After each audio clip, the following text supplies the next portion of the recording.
What is counterculture? Counterculture is a differentiating from the social norm. In the 1960s, there was a counterculture movement of hippies, peaceful protests, and a new age of music.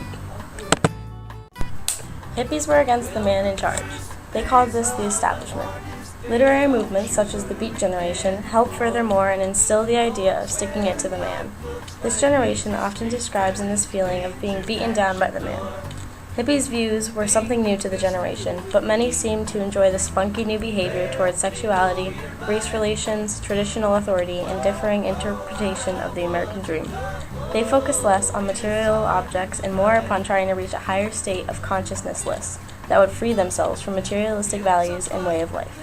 Hippies often consumed drugs such as marijuana, LSD, etc. The counterculture movement gained popularity and momentum through civil rights movement and the similar goal of ending the war in Vietnam and attempt to peace. Many people who called themselves hippies wanted peace and were anti-war.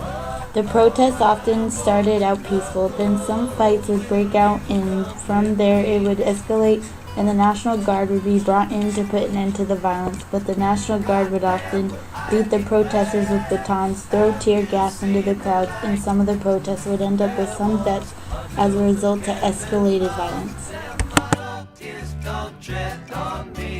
The United States government tried setting limitations on the obscenity of literature and movies, but the teenage and younger generations followed suit and rebelling and pushing the limits of the social norms of the time. Authors like Neil Cassidy, Ken Casey, Allen Ginsberg all wrote books that followed the patterns and had the requirements of Beat Generation writing, which include highlighting the issues of the lower class versus the upper class, mental issues, and descriptions in writings that made it seem as if the author or character was under the influence of psychedelic or hallucinogenic drugs, and as LSD or psilocybin, also known as shrooms or magic mushrooms. This age was also known for the new wave of music that came from it. Beatles, Bob Dylan, Grateful Dead, Blues Project, Velvet Underground, Jimi Hendrix, Rolling Stones are all well-known bands that formed at the time and many of which are psychedelically influenced. For instance, the psychedelic experience was inspiration for John Lennon's song Tomorrow Never Knows in the Beatles' album Revolver. Festivals such as Woodstock and the Newport Folk Festival formed at this time due to the new type of music scene that people wished to form.